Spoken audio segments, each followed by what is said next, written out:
Here's our Norwegian Reeve system, and when we tighten it up, it's going to a tree up here and up there. The slings, it's a twin leader, and the slings are on this side, but they're back tied to this side here, and then there's a couple other slings to kind of hold those steady, and then there's a back guy system with a crankle to the tree back there.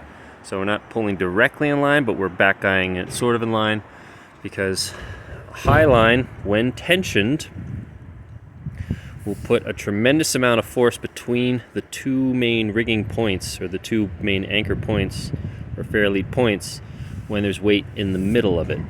And that's exactly what we're going to be doing. You end up tensioning this upper line and then lifting things with this line, and that's going to pull dramatically down there.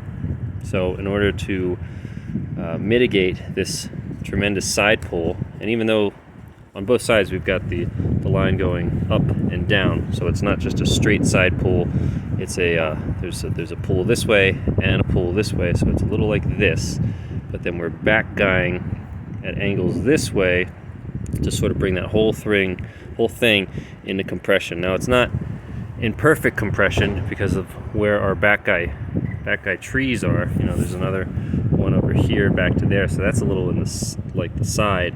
So we're actually kind of pulling that tree, not great into compression, but a little to the side. So we're going pretty conservative. We got everything else out, so now we'll just be doing small bits. The Reeve will go down in the hole, we'll cut small bits, and then pull them to the side and just lower them here.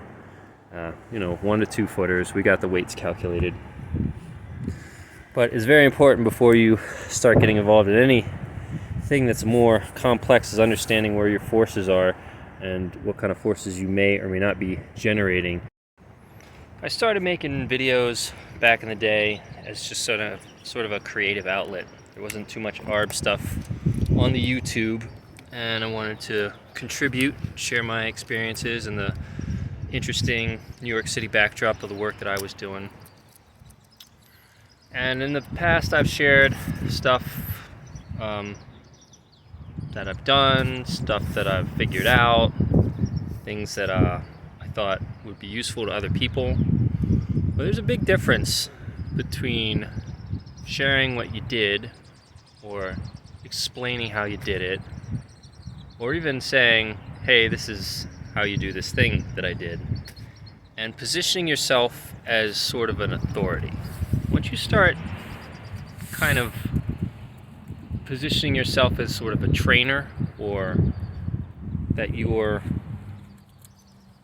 posts and your things like that are worth money, you kind of take on a new responsibility. This is my opinion, and this isn't aimed at anybody in particular, or aimed at anybody at all. I think the younger generation, what they're doing, maximizing and monetizing and all that stuff, I think that's actually great. It's really smart. It's really enterprising of you guys.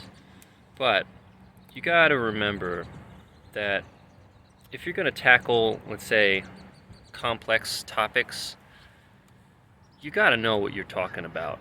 Especially if you were going to say, I'm a trainer, or give me money for what I'm doing.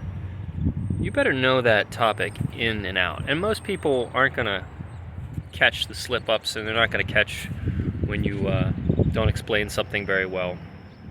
But you know who does catch it? The people higher up in the canopy. And the guys that have been around longer, or have more experience, or have more knowledge, particularly about a topic that you decide to tackle, they're really going to notice. And they're not the big presence online, and they're not the big popular people, but they're the people higher up in the industry. So before you put out a video about blah blah blah and say, this is how you do this, I am a trainer, do your research and make sure that you are 100% accurate